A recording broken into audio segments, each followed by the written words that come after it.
generations to come.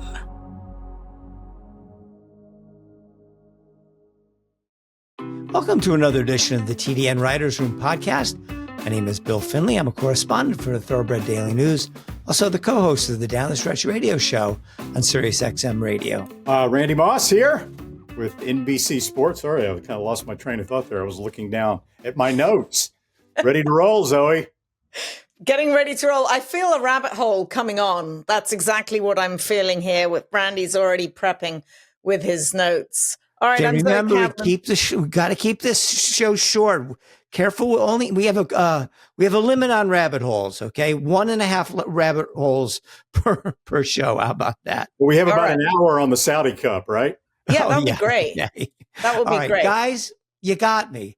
I was a curmudgeon last week, and the things I just don't follow non-U.S. not North American racing. If there's a big horse in something like the Dubai World Cup or something, sure, I'll pay attention to it. But the Saudi Cup was really void of American participants. You had Rattle and Roll in the Saudi Classic, and you had Straight No Chaser, who did win the Riyadh Sprint. So it's just me. I'm not really interested in it, but I got to be the first to admit that was an unbelievable horse race. And maybe now that will get me interested in it. You had two of the best horses in the world, Romantic Warrior from Hong Kong and Forever Young, who was a horse that's raced a couple times in the U.S. already, having run third last year in the Kentucky Derby.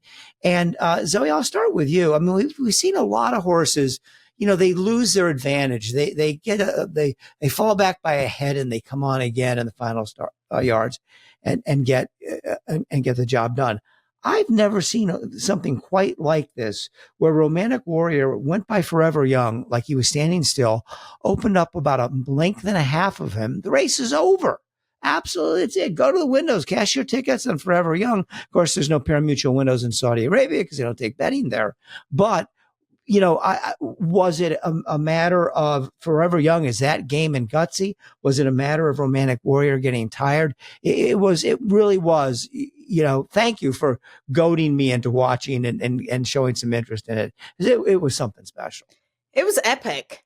That is one of the best horse races I think I have ever seen in my lifetime. It was epic. And the really interesting thing when you look at the Breeders' Cup, was an epic race. Oh, look, Forever Young was in there. The Derby was epic. Oh, look, Forever Young was in there. What a racehorse he is. He is absolutely amazing. And let us take nothing away from Romantic Warrior and Danny Sharman, the job he's done with him, because this is a turf horse. We know a lot of the time, especially over there in Saudi, their main track is very kind to turf runners. It's got less kickback. It's very soft. Turf runners, for whatever reason, seem to run exceedingly well over that main track in Saudi.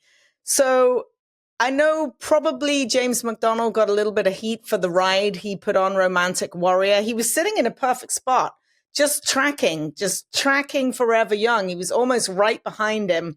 And then he made this big, wide, ballsy move on the turn. Now, he knows the horse better than anyone. I think he thought that's what he had to do, but he was 5 wide, going faster than anyone and losing ground. So he made this huge, big, turfy, sweeping move. And then Forever Young is just scrubbing. And he likes to be on the outside of horses. He has really grown up over the course of the last year. He switched leads on cue. He got outside. The young jock rode him very, very well. And he just ground him down. And when you watch him come to the wire, Romantic Warrior's stride is getting shorter. I think that's where the turf horse came out in him in the final jumps, and where Forever Young, who is a proven dirt horse, just kept grinding along and just kept going. And Romantic Warrior had his big turf punch. And then he was like, oh, what's this brown stuff I'm running on? Oh, yeah, okay. He made that huge move. And was it to the detriment? Did James McDonald move too soon? Or did he not? I don't know. I'm not sure I could critique him. He just got beat fair and square by a really tough racehorse in Forever Young. There were no losers in that race. It was absolutely terrific. There are no superlatives, not enough superlatives to talk about that race. But I'm sure Randy will find some. Well, you can't critique James McDonald. I sure the hell can. I know you can. Let me get back though to let's talk about Forever Young for a second, right? We don't do buyer speed figures for Saudi Arabia officially or Dubai, but we've got a really good line on what they would be based on previous results in American horses and all that. That Saudi Cup comes back a 117. So right now you can pencil in until we see further evidence. You can pencil in Forever Young as the leading contender for the Breeders' Cup Classic this fall at Del Mar, pending what we see from Fierceness, what we see from Sierra Leone, and whoever else might step up this year in America. They've tweaked his running style a little bit to ask him to run a little bit more early and get him into the race more than they used to. And he also seems to be improving dramatically from race to race to race. Having said that, he's not the best horse in the world because the best dirt horse in the world is Romantic Warrior. And unfortunately, we will never get to see him run on dirt again. James McDonald is a 33-year-old native of New Zealand for people that don't follow Australian racing. I don't think the three of us really do. He's the leading jockey in Australia.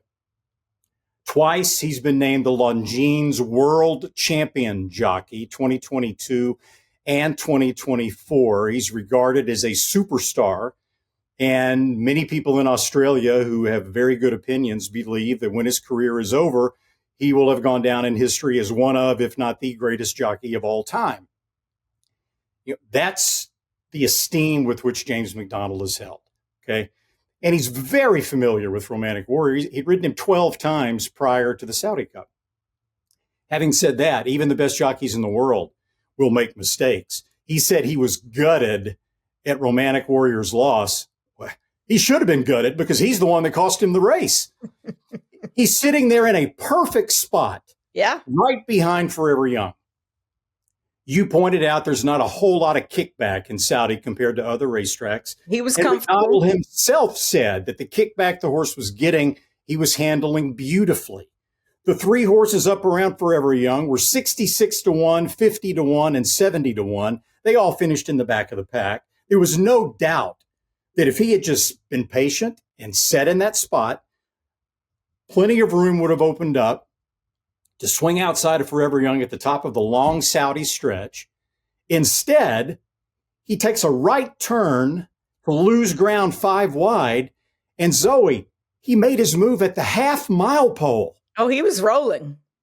A half mile from the finish on a tiring dirt track that Romantic Warrior had never been on before, much more tiring than turf. He's asking this horse to make an extended 4-furlong move against one of the best dirt horses in the world and Forever Young. It's unbelievable that the horse ran as well as he did, given what James McDonald made the horse do. It's just staggering that the horse ran so well. Randy, I everything you said resonates with me, but one thing, are you perhaps not giving Forever Young enough credit? No. He was amazing. Okay, right. Yeah, I mean, Forever Young ran an unbelievable race. The two best dirt races we've seen since Flightline. Right. Right? I mean, they were both unbelievable, but Romantic Warrior was the best horse.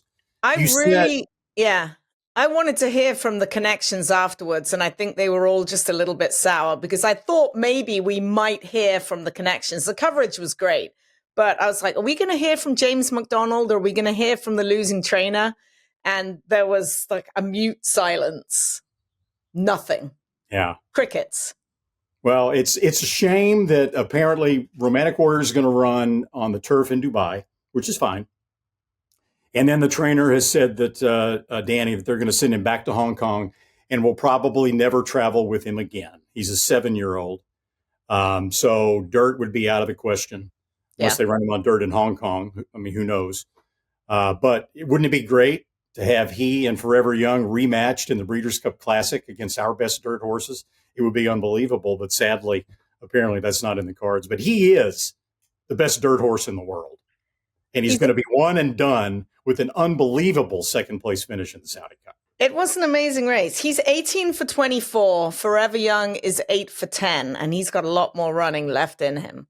And what about Ushpatasora, let's give that old man some love. 8 years old, and he come clunking along, looked like he was going to be tailed off, and then he comes running for third. I mean, he was 10 lengths behind the two in front, but still, he still picks up a significant paycheck. One of the greatest races I've seen in a long time. Yeah, amazing. And another horse that picked up a significant paycheck is Straight No Chaser. Hey, hold on. How about the trainer?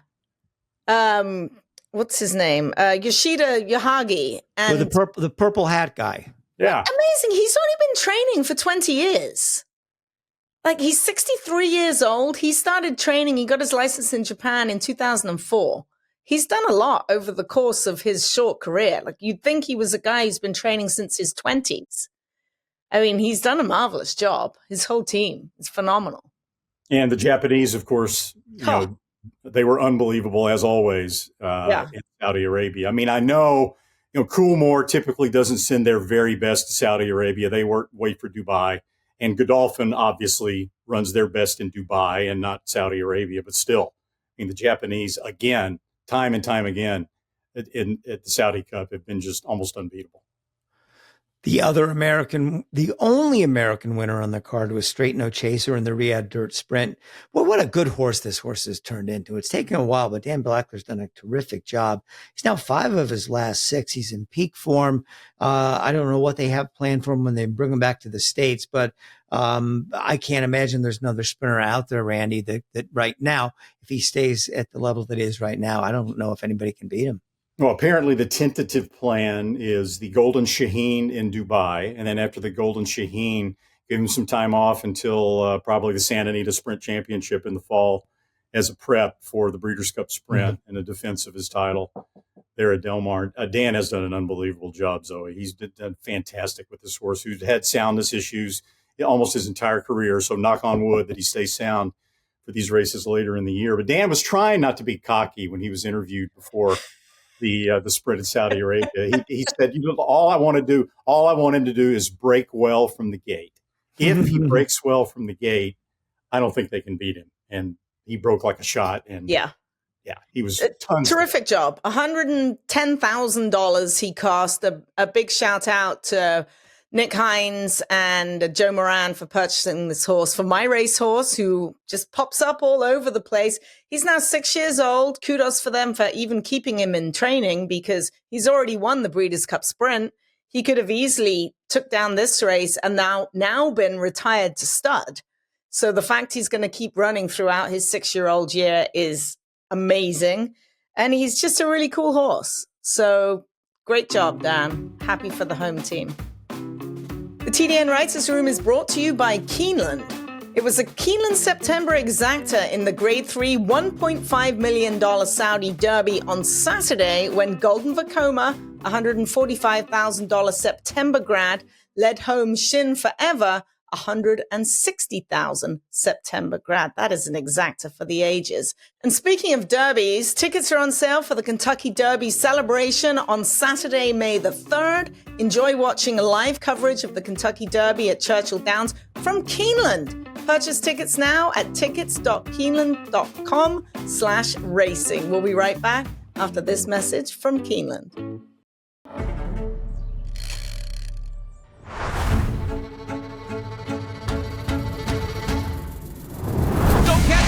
Leslie's Rose, Sierra, Leo. Mike, $5 million. Thank you. Carl Spackler, a Mercy. She feels pretty. Hup!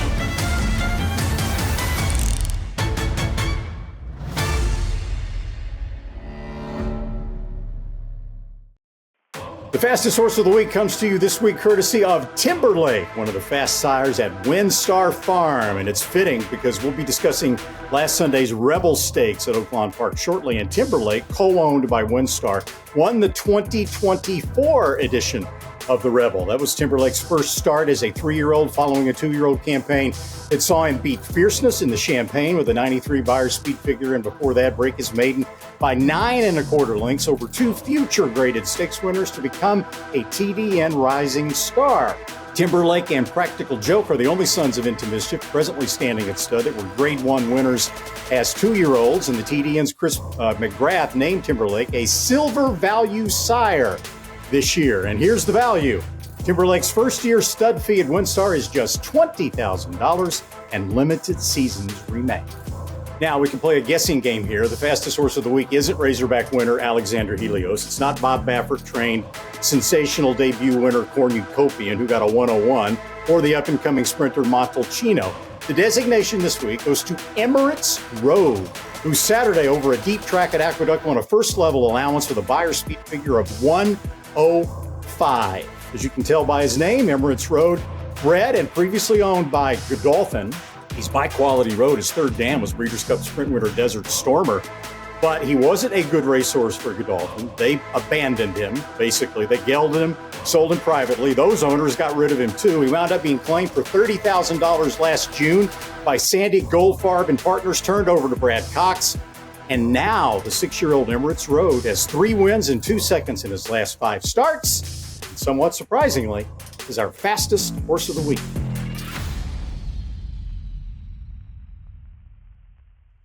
Well, if you don't like Coal Battle, you don't like good stories, and you don't like horse racing. I don't know if Coal Battle is this year's best 3-year-old. He probably isn't. We'll find out down the road. But he's definitely the best story. That's the reason why Robby Norman is our guest this week on the Gainsway Guest of the Week segment of the Thoroughbred Daily News podcast. Robby, welcome to the show. And before we get into other questions, I'm going to let Randy and Zoe, let me just get the 2 simple ones right out of the way. Are you going to the Arkansas Derby? And is anybody calling you and trying to buy this horse?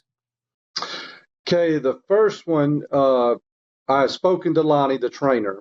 And so, it's going to be, the Arkansas Derby or the Kentucky Derby. And as Lonnie has already answered on, it's on social media, he's going to let Coal Battle tell us. So if Coal Battle is ready for the Arkansas Derby, we will point there. If he's not, 100% there, we will wait and just go to the Kentucky Derby. So we're leaving all that up to Lonnie. So. And then has your phone been ringing, you and Lonnie, or people saying, hey, I'd like to buy in, or maybe even buy 100% of the horse? Okay, the phone is definitely ringing. We just got back. We're about an 8-hour drive, and we spent the night. We spent some time with Coal Battle yesterday morning, and then we drove and we got tired, so we spent the night at a hotel. And then, I had probably 3 phone calls, and then I got another phone call this morning that was a very substantial offer. And so the phone is definitely ringing.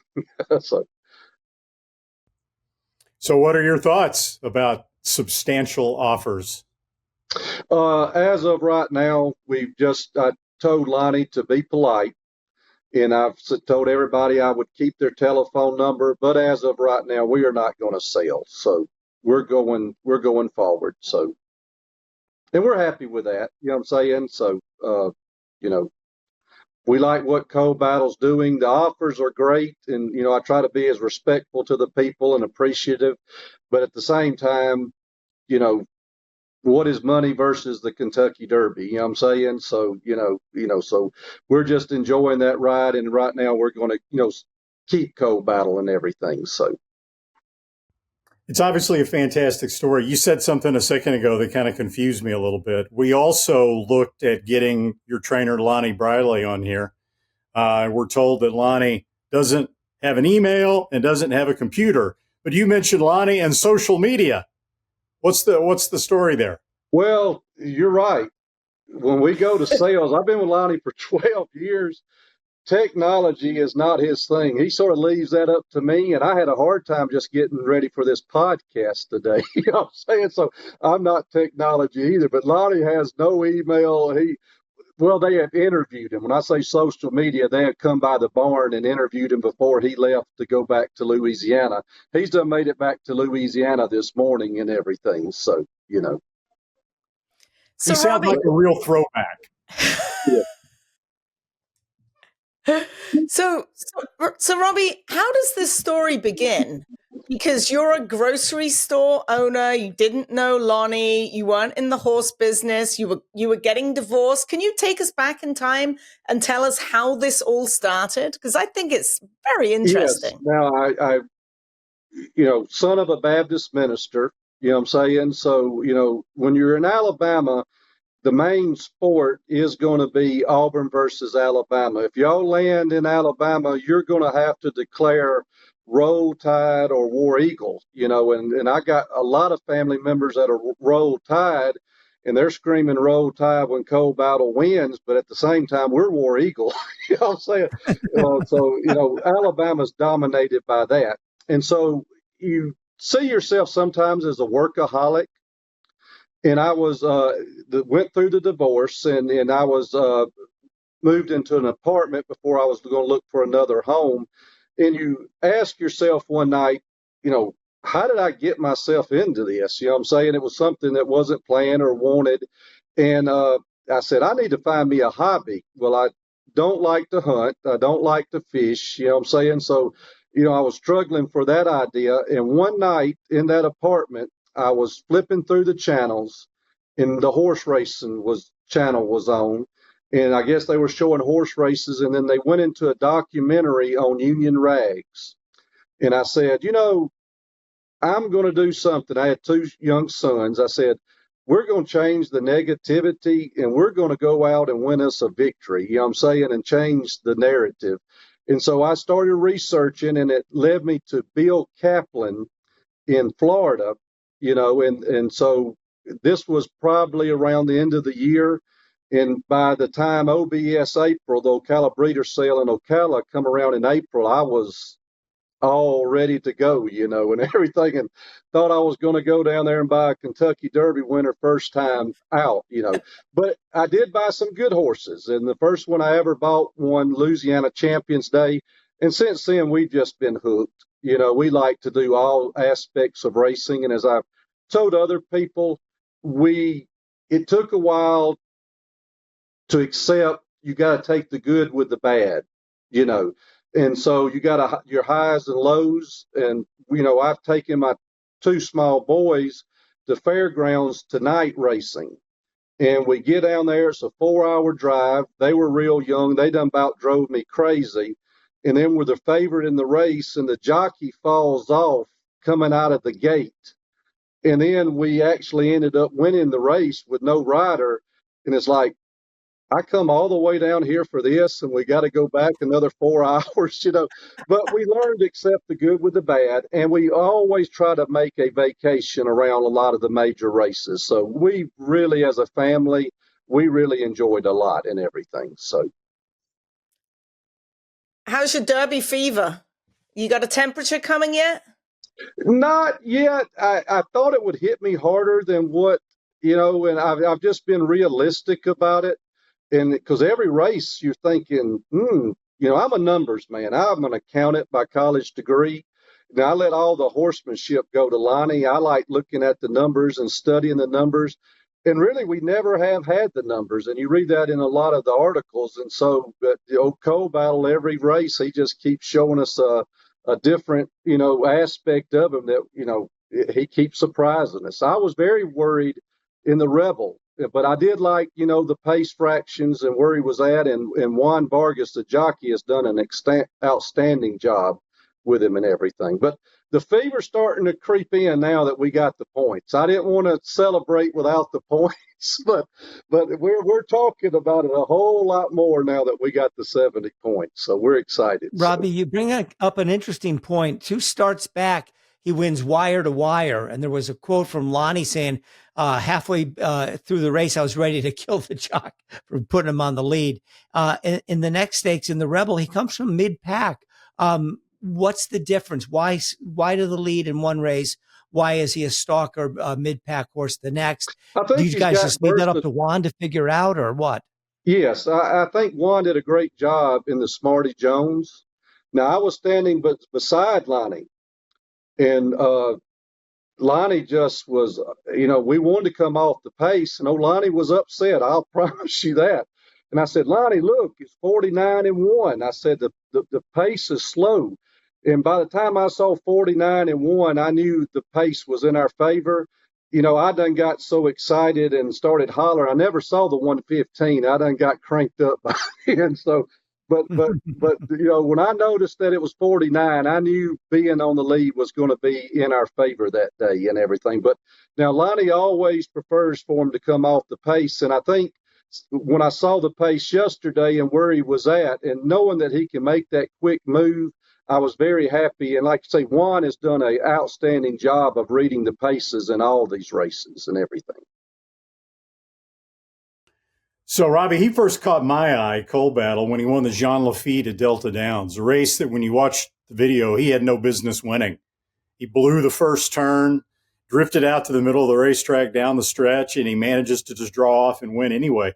But I find it interesting reading the articles about you giving instructions to your two trainers to go to the Texas Thoroughbred sale, and you wind up with not just Coal Battle, but another good horse as well. Tell us about that.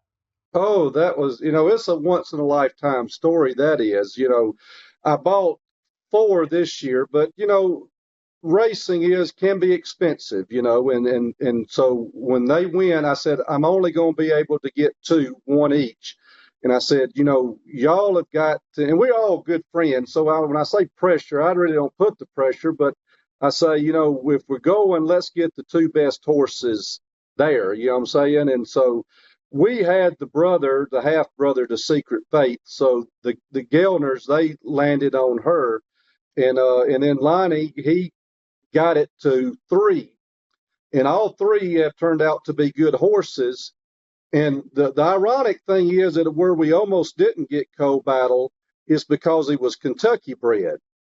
And we really like the regional market. We like the Oklahoma breds, the Texas breds, and the Louisiana breds, because sometimes when we being a small stable, we don't think it's hard to compete with the end of mischiefs and the justifies and that type of thing.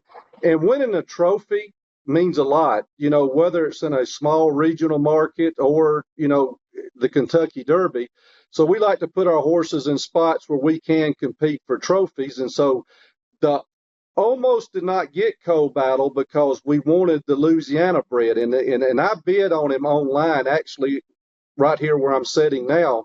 And that was the major dilemma, is that do I really want to go after this Kentucky bred? But now Lonnie kept coming back to him. And we have missed out on so many good horses where I just didn't go for it. And I said at this time I was going to go for it. And now we were thinking the price was going to be 30 to 40,000. And it was late in the sale, so there was no other horse of Lonnie's that he had on his list to go to. So it was going to be Coal Battle or nothing. And so here I am clicking, and I'm like, will those people please stop bidding, And so next thing you know, I clicked up to 70,000. And I promise y'all, when I got off, I said, I went to this sale to look for the best Louisiana bred, and I've just bought probably the most expensive cold front ever, for a Kentucky bred, and went everything against our plan. But sometimes, the plans don't work out in the beginning, but they work out in the end, So it's been, it all has been good. So. And your Louisiana bred filly, Secret Faith, is quite a star herself. Oh, absolutely. And now it's not 100%, but, she's 7 out of 8. And we just skipped the Louisiana bred race that was going to be March the 1st. And we're hoping, or the plan is to go the 22nd into the Louisiana Oaks. And so what the dream is right now is to get one into the Louisiana Oaks on Friday and then one into the Kentucky Derby on Saturday. And that will be, for small people like us, that is the ultimate dream, Well, Robbie, it sounds like you're living the ultimate dream no matter what happens from here on in. It's a cool story. Everybody loves the underdog. And between you, Coal Battle, and Lonnie Briley, that's certainly a trifecta of underdogs. Hope to see you in the winner's circle soon, maybe in the Arkansas Derby, maybe in the Kentucky Derby. You never know. These things happen. Thanks so much, Robbie, for joining us, and good luck in the Kentucky Derby, or wherever your next couple races may be. Y'all have War a great Eagle. War Eagle. Thank you.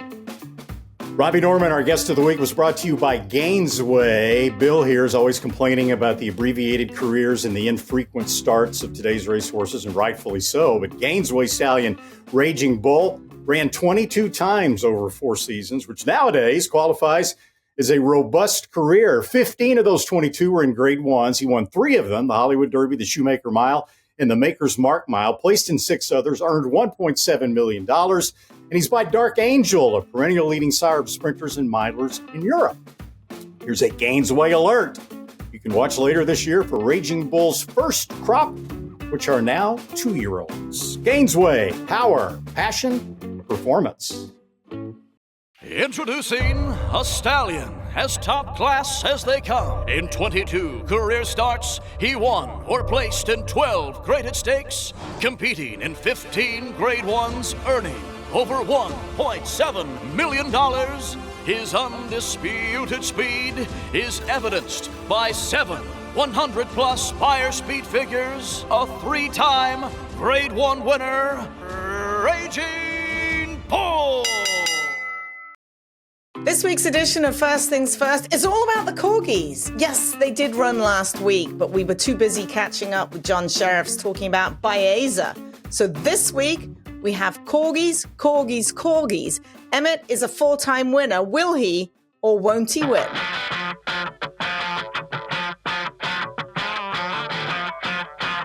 Ladies and gentlemen, it's time for the Corgi Nationals. And there they go! And Emmett's got a big, strong lead on the outside. Here comes Banana! Emmett, Banana, and Rigatoni in the top 3. Down here with our winning dog from our semifinals here. Emmett, no stranger to the winner's circle. How's it feel to be back on top? So incredible. There are so many incredible dogs that Emmett loves to race, and we're so happy to be here. Oh, he was super happy. He got the job done. Look at him right here. Emmett, good job. And there they go. And it's going to be a runaway for Captain. Captain wins by a country mile. Number 6, Cassie, got the place though, but no question about the winner, the Captain. Here with the winner of the second heat. This is Captain. What a great run from him. Yeah, he did great. Stayed focused. He veered a little bit, but he came back where he needed to come back. So. How hard was the training to get him to go straight? We work on it all the time. Wave a towel, give him good treats, so he's always ready. What's his favorite treat here? We have lamb pate. Oh, lamb pate. Good job, Captain, my Captain. We'll see you back in the finals. And they're off. Emmett takes a big lead. Emmett's going to be tough to beat. Here comes Emmett to win by a nose over Arlo, last year's champion. Emmett turned the tables on Arlo to get the victory. 5-time champion, Emmett. I'm right here with the winner of the Corgi Dog Championships. Another win for Emmett. How many of these do you guys have now? We're not sure. There's... What do you want to say? Tell me. Say hi. Tell him what you think. You tell him. And he is the old man. How old is Emmett? He's 8 now. And how many times has he competed here? 6. Yeah, at least 5 or 6 times. What's it feel like to have him victorious again? I mean, he went out there and never looked back. The field is like better than it's ever been. The dogs are amazing. I can't believe it's meant to win again. I'm so excited for you guys. Congratulations to Emmett. He is our Corgi winner, Nationals champion yet again.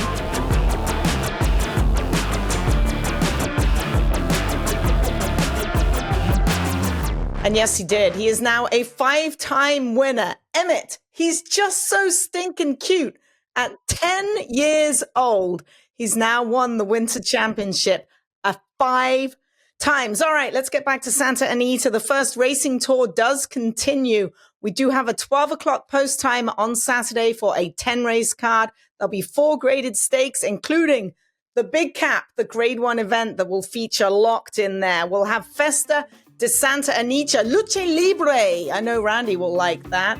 As well as a party in the Chandelier Room to celebrate the Big Cap. We'll have the San Felipe and many other great races. So do join us on Saturday at Santa Anita.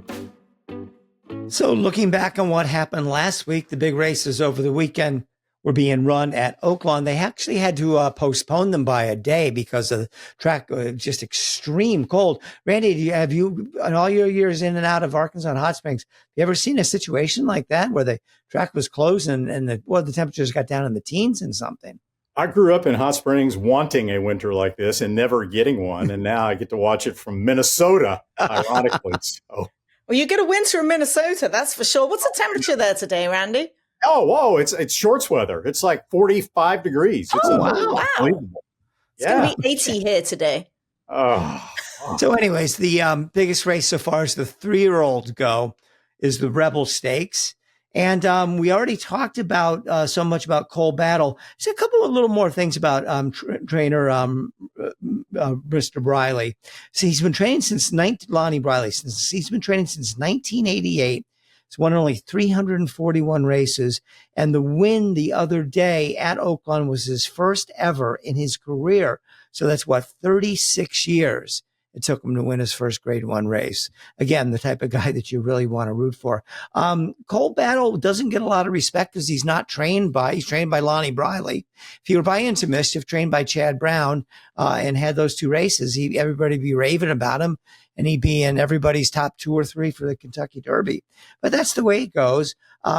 He probably won't get much respect where he runs next.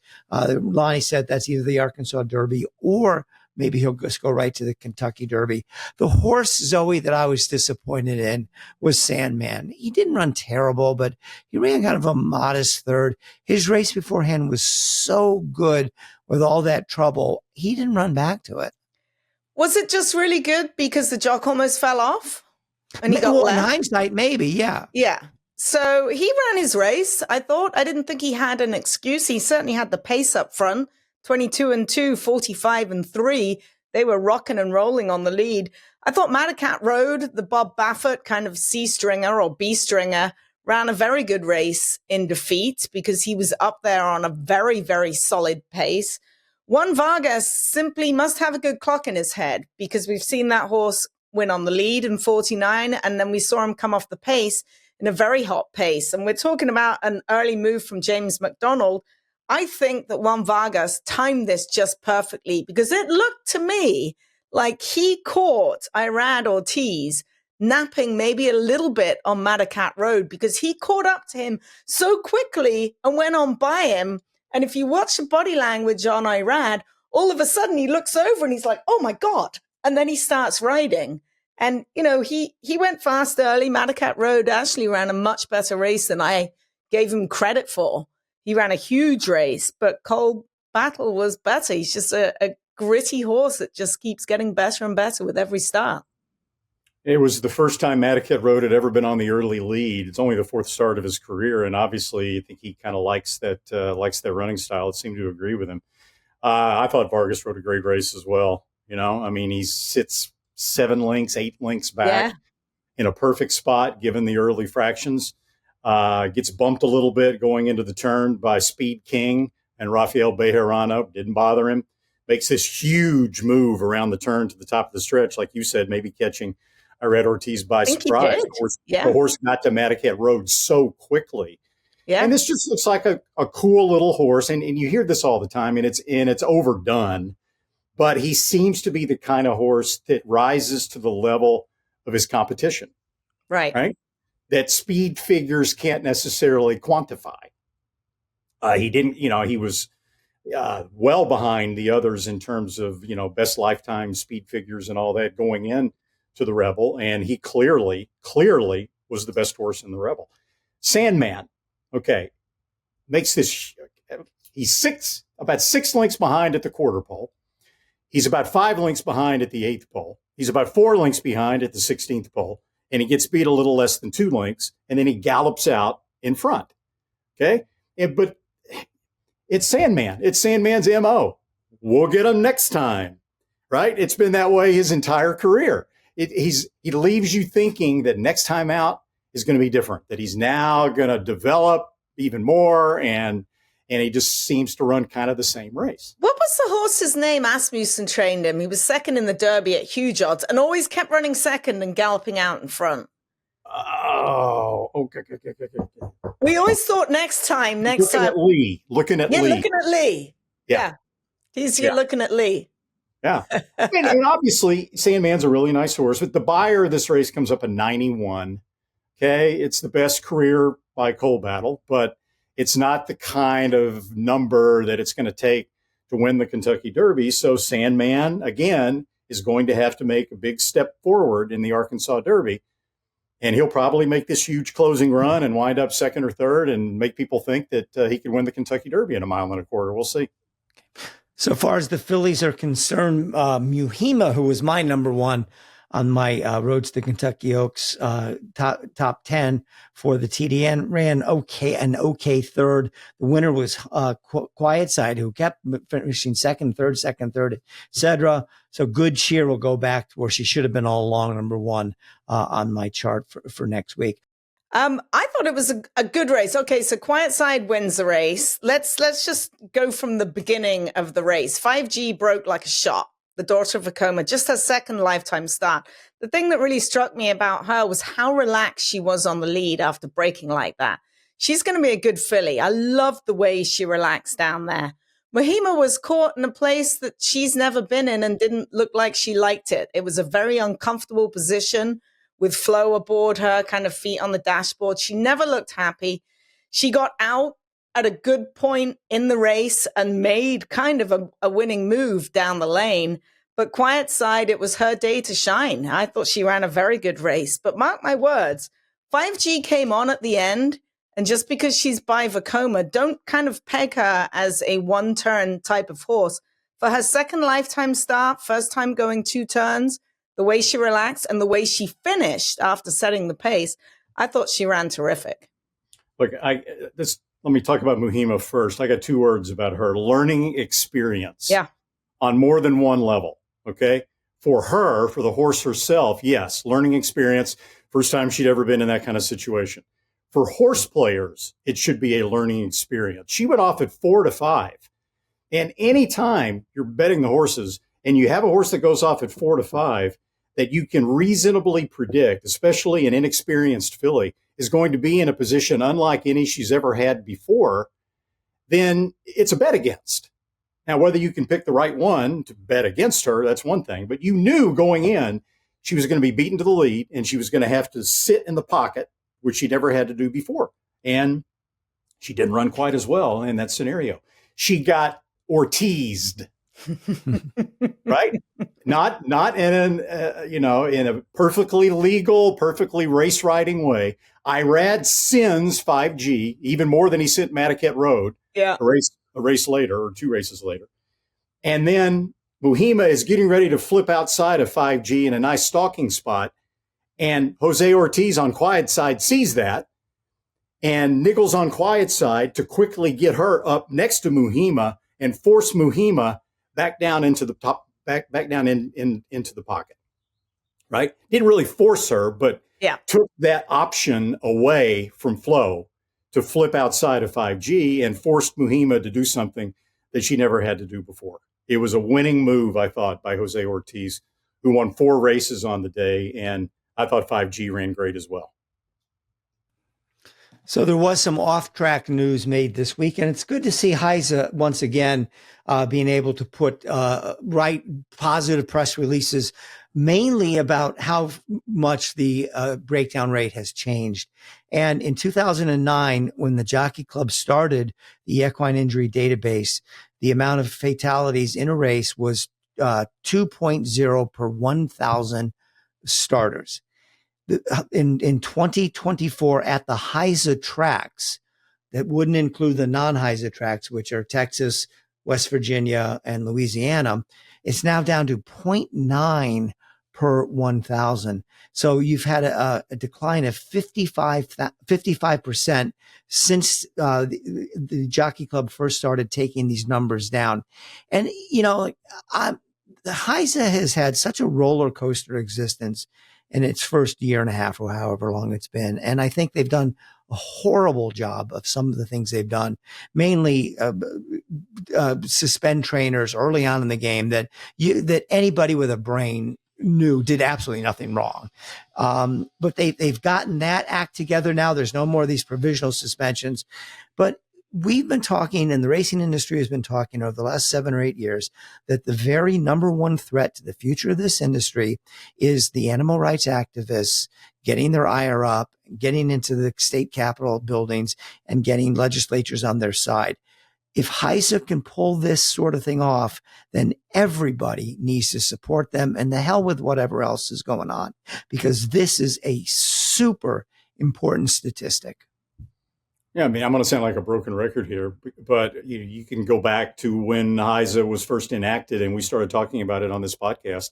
We said then that this was an incredibly complex and difficult initiative, that mistakes were going to be made, expect mistakes to be made, and the future of HISA would depend in part on how they responded to those mistakes and if they were willing to listen and willing to correct those mistakes. And I think for the most part, that's what HISA and HIWU has done. There are critics. They've done things wrong.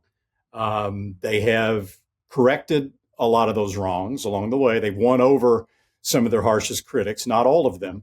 But if HISA could put one accomplishment on the marquee and flashing lights and on billboards, this horse safety thing would be it. Because like you said, Bill, it's the single biggest threat right now to the survival of thoroughbred racing, even more so than the value of real estate that the racetracks sit upon. And it's great news that it's come down that much. Saving lives one step at a time. Terrific. Well, yeah, and it'll be interesting too. I didn't see in this press release, and I don't know if we're going to get them, what are the breakdown numbers at the non-HISA tracks. Maybe the Jockey Club will have that information a little bit later, but that'll be very interesting. I believe at other times they have reported that, so I'm not quite sure why that wasn't. It's not great, I don't think. I don't think we'll the find out, numbers because are great. because the non-HISA tracks can just say, we're not telling you, go away, leave us alone. It's our business, is the way we run the business. All right, Hall of Fame. Who's got Hall of Fame fever? All right, there were 16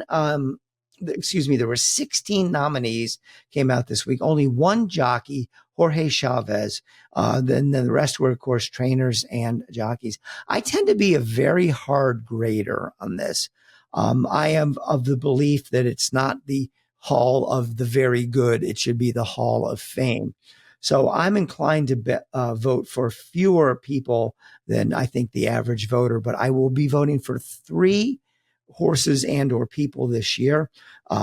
John Sadler, who I not only the work that he did with Flightline, but just the consistency that he's shown over the years, and especially his ability with older dirt horses, just tremendous. Smarty Jones, how is it that he's never been on the ballot before? If there was Smarty Mania going on in 2004, they got him on the ballot. I will vote for him as well. And I'm also going to vote for Havre de Grace, because I think that any filly who was named Horse of the Year should be in the Hall of Fame. There's been 7 different fillies in history to be named Horse of the Year since it started back in the 50s. One of them is Torpedo Anna. Of course, she's not eligible yet. All the others are in the Hall of Fame. I think Havre de Grace deserves to join them. Zoe? I believe Kona Gold should be in there. I'm glad Kenny McPeak's on there, so he gets his first trip down memory lane. But Kona Gold's the one I think is missing.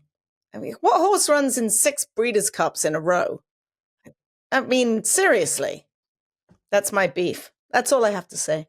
I'm going to sound like a native Californian here, which I'm not, but there's so many deserving trainers on the list, and horses. And fortunately, some of them will make it to the Hall of Fame, even if they don't get in this year. The ones that jump out to me, Kona Gold, right? Game On Dude. I'm sorry he didn't win on the East Coast, or at least any big races on the East Coast, but the sport is not only conducted on the East Coast and in New York. We're not like we used to be, where you have to win in New York to be considered a champion. And Game On Dude had an unbelievable career on the West Coast, kind of similar to Lava Man in that respect.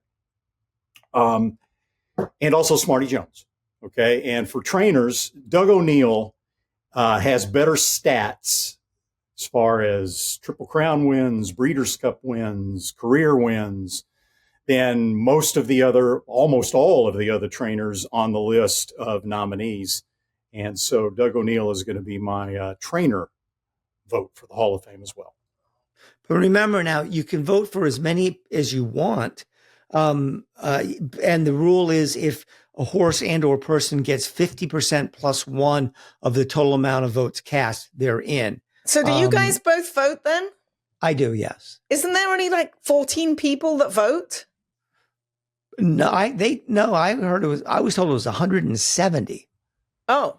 I think there are a very limited number of people, Zoe, that are on the Hall of Fame nominating committee. That's probably what you're thinking okay. about. Yeah, all right. That's what I'm thinking of. Yeah, decide who gets on the ballot. Yeah, okay, that's where I got the number from. I was like, oh, wow, you're one, 2 of the 14 I'm about to start bowing down to you. Blessed to have you here.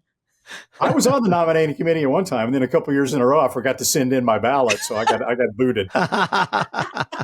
Rightfully so. The TDN Writers Room is always brought to you by the Pennsylvania Horse Breeders Association, the PHBA. And speaking of Smarty Jones, they're throwing Smarty parties in Pennsylvania this week because Smarty Jones has been placed on the ballot for possible inductions. Can you believe it's been 21 years since Smarty Jones won the Kentucky Derby and the Preakness and very nearly swept the Triple Crown? That Belmont, the final start of his career, his only defeat. The PHBA sends Hall of Fame good luck wishes to Smarty Jones.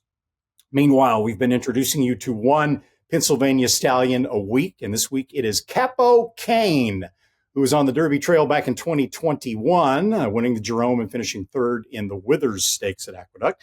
Now Capo Kane is standing in Pennsylvania's Bonner Hill Farms for a fee of $2,500 in his first 2-year-old's race this year. You can learn more about the benefits of breeding and racing in Pennsylvania. Just visit PABred.com or call the number 610-444-1050. PA Bred, I think we've built a brand at this point. It's excitement at every step. Roses for Deborah just set a new track record. On average, for the past decade, Pennsylvania paid over $28 million a year in Breeders' Awards, restricted races, and owner bonuses. Plus, PA Bred shine on the world's biggest stage. Just 3 states have bred more Breeders' Cup winners. Learn more at PABred.com. Be a smarter better with First TV. The best horses, with thousands of exclusive morning workouts. All at your fingertips and delivered right into your inbox. Everything you need to be informed. Be smart. Bet smart. With First TV. The TDN Writers Room is brought to you by First TV. Sunday at Santa Anita, Barnes worked in company with fellow 3-year-old Mellencamp. Barnes is entered in the DK horse San Felipe and was clocked going 6 furlongs in 1:12.1. He's by Into Mischief. Barnes is a perfect 2 for 2, including a win in the Grade 2 San Vicente, going 7 furlongs on January the 4th at Santa Anita. He sure looks good here, galloped out like a freak. The San Felipe will be Barnes' first time racing around 2 turns. Well, it'll be another big week of racing with the Triple Crown races, the Kentucky Derby, etc. Just right around the corner. Let's start at Gulfstream Park, where Coolmore are the sponsors of the Fountain of Youth. This came up really tough, this race, a lot tougher than I thought it would. Burnham Square, who won last time out on the Holy Bull, will be my pick. He just looks like he's a new horse. We talked to Ian Wilkes about this. Ever since they put the blinkers on, he's improved so much. And he looks like a horse that is still improving. But this is no easy spot. You have River Thames. How about him coming off a big win in a mile allowance race? And by the way, if he doesn't run a big race, we may be looking at Todd Pletcher not having a Kentucky Derby starter.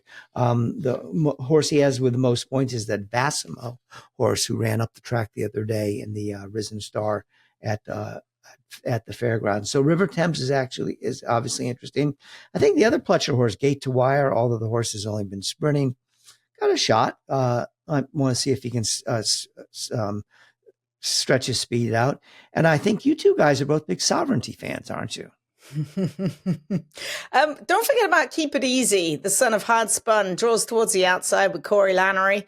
He's a pretty good horse, and we've not seen him since taking the Ed Brown at Churchill Downs last November.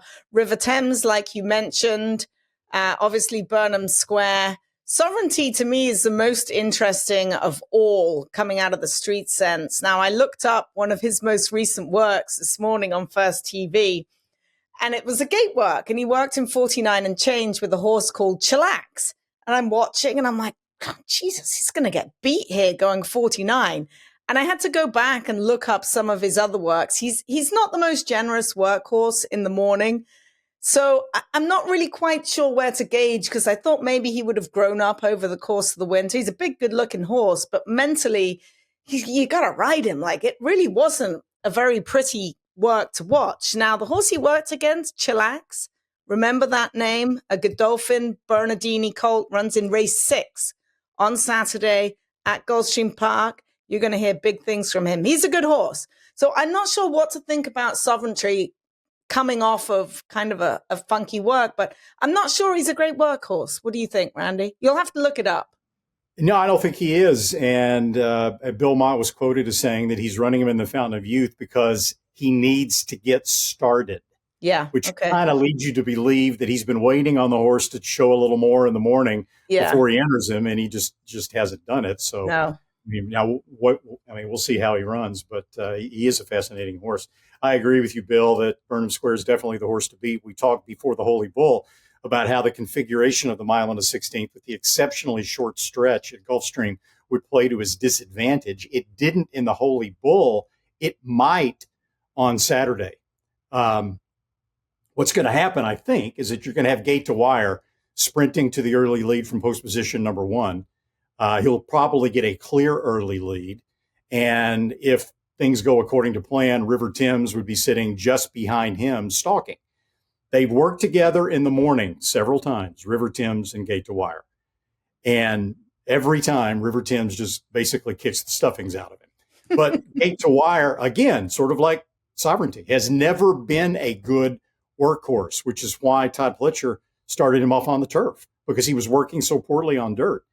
And sure enough, he put him back on the dirt for a workout after he wins the Swale, and he doesn't work very good. So it's just the way he is. I think he's got a good chance to go wire to wire at the short stretch distance. He's going to be a sprinter later in his career, I think. But it's a fascinating race on a lot of different levels. I doubt we'll see a Kentucky Derby winner coming out of the Gotham Saturday's feature at Aqueduct, but then again, you never know. It's the battle of the undefeated New York bred Sacrosanct, trained by Brad Cox, 4-for-4 lifetime, and Sand Devil, trained by Linda Rice, 3-for-3 lifetime. Of course, both New York breds. Sand Devil was kind of the buzz horse for the, what if there is such a thing as a buzz horse during the wintertime at Aqueduct, but I thought his last race was a little bit pedestrian. He only won by a neck. I know he got a good figure. Matter of fact, Randy, you guys gave him the best figure of his life, but I really didn't like the race and didn't like the way he finished. Sacrosanct, trained by Brad Cox, why not? But can one of these horses graduate and be even a top horse in the Wood Memorial? Maybe, but when it comes to Kentucky Derby, boy, unless somebody really jumps out of their skin, I sure don't see it, Zoe.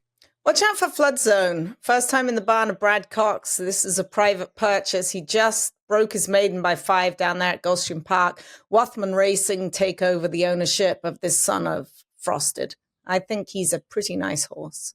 Yeah, Sand Devil, Flood Zone. This is pretty much a third-rate prep, which the Gotham has kind of turned into now most years. So we're going to get to the real good prep here now. Huge day at Santa Anita as well with the 3-year-olds with the San Felipe and Bob Baffert, who else, of course, would be out there front and center with 2 very good horses, including Barnes. And Zoe, right now, I think Baffert's got the 2 best 3-year-olds in the country. I mean, most people would agree with me. I'm not stepping out. Citizen Bull and Barnes. I was a little surprised he didn't send one of them to Oaklawn last week, but probably the weather was the issue there because, you couldn't train there and it's freezing cold and whatnot. But Barnes, in his second career start in the San Vicente, that's when he did that, gave us that electrifying performance that we're used to seeing from a Bob Baffert trained 3-year-old. His race before that, when he broke his maiden at Churchill, was okay, but there was nothing about that race that got you too excited. Bob Baffert with a $3.2 million 2-year-old purchase. The rich get richer. Yeah, he was actually a yearling purchase at the Fazig sale. But Barnes is a good one, and we'll see how he can spin around 2 turns. He's going to get some company probably up front. Rodriguez ran a bang-up race in the Lewis. He's got a lot to learn. He's very green. I actually love that Pratt gets to ride him for the first time because this is a horse with some tremendous upside, the son of Authentic. And then you've got Journalism, who will get bet down. He's coming in with a terrific work tab for trainer Michael McCarthy. We saw Getaway Car come back to win the Sunland Derby last week. He's the horse that nobody's really talking about, and they should be talking about, is Journalism. Yeah, this is another one of these preps with 6 horses in the race. 3 of them are Bob Baffert, where it can almost be orchestrated a little bit in terms of who goes to the lead, who takes back. Bob doesn't tell his riders what to do. He'll tell you that. He just lets them go and do their thing. You saw that with Rodriguez and Citizen Bull, right? Citizen Bull was drawn inside of Rodriguez. Rodriguez has good speed, but they're not going to send Rodriguez after Citizen Bull, and he's not going to be fast enough to beat him to the lead by a length and a half and clear him. So they eased Rodriguez back, and it was a learning experience for him. And now, lo and behold, again, Barnes is drawn inside of Rodriguez. And they, in his most recent workout with Rodriguez, they put him behind his workmate, a length and a half or 2 lengths, and he seemed to take it very well. That was probably a dress rehearsal for what they're going to try to do here in the San Felipe. One of the interesting things about this race, 6-horse field, okay? One of the 3 that Baffert entered is a maiden named Mellencamp. And the reason that the Avengers and Bob Baffert entered the maiden in this spot is because if they hadn't, and it was a 5-horse field, by rule, Churchill Downs reduces the Derby points available by 25%. So instead of 50 points to the winner, it would have been 37.5. Now, there's also another maiden, a California-bred maiden entered in the race, Berlin Wall. If somehow it becomes a 4-horse field, then you're talking about 50% drop in points available, from 50 to 25 to the winner. So they're trying to make sure that there's enough horses in this race to keep it a 50-point prep race for the winner. And that's why they put Mellencamp in there to try to guarantee as much as they could that it was going to be at least a 6-horse field. Zoe, I'm not hearing a lot of love from you guys about Journalism. I think he's got a big shot. I gave him some love. I gave him lots of love. He's a horse nobody's talking about. I think he's a super horse. I think he's better than the Los Al Futurity speed figure would make him look. Like visually, I love the way he looked in that race. He's by Curdlin out of a really good race mare named Mopatism.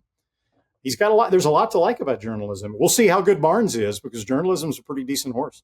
Yeah. All right, so let's turn our attention to the big cap. And we all know it's not the race it used to be because of what's going on in the Middle East. You have a $300,000 purse. How do you compete against a $20 million race? Having said that, I thought this big cap came up really strong this year, especially when you get a horse like Locked in there. And trainer Todd Pletcher and Eclipse Thoroughbreds, they could have run in Saudi Arabia off that big effort against White Iberio, where he had trouble at the start and wound up running a distant second. And I think we've talked about this before, but there's a school of thought now is even with $20 million on the line, is it worth going over to Saudi Arabia and probably meaning that's the one race you're going to get until the summer, or do like what Eclipse Thoroughbreds is doing and running in a race like the Big Cap? I wish the Big Cap was $1 million again, like it always used to be, but at least you got one horse in there that has a little bit of sizzle. And Frank Miramati, the track announcer, he's sure going to be happy if the horse Miramati wins, trained by Bob Baffert. Certainly got a shot. Randy, why don't you take it away with the Big Cap? Miramati's going to be in a tough spot because one of the things we've been seeing in these older horse stakes in California recently, the Lafitte Pinkai, the day after Christmas, the San Pasquale, very, very hot early paces. And these horses are all coming back in the Big Cap. They are going to be rolling the first part of it. And Miramati is a one-dimensional speed horse, and he's going to be in a pretty tough spot just from a pace perspective, which the pace is going to help tremendously. Locked, who's a closer, and also I think Hit Show, who will be ridden by Flavian Pratt. And Hit Show's the kind of horse that can be a little closer to the lead, I think, than Locked, but he's a closer as well. And I think those are the two to beat, the shippers from the East Coast.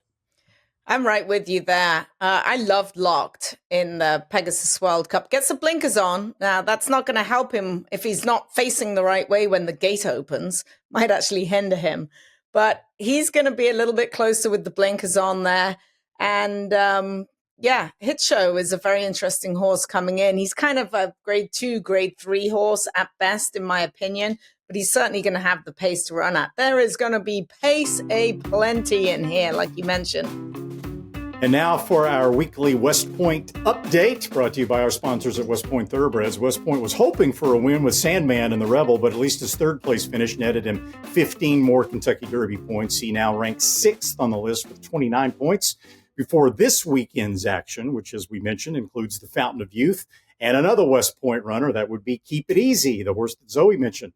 Looks so good in the Ed Brown Stakes at Churchill Downs, November 30th, won by 5 1/4. That was 6.5 furlongs. Keep It Easy will be running 2 turns for the first time at Gulfstream, but he's by hard spun out of an English Channel mare, so theoretically, distance shouldn't be a problem. Here's more now from West Point Thoroughbreds. All the thrills. Fraction of the bills. Experience the power of the partnership. Change your life, make new friends, and compete at the highest level of thoroughbred racing. West Point Thoroughbreds, the gold standard in racing partnerships. Visit westpointtb.com.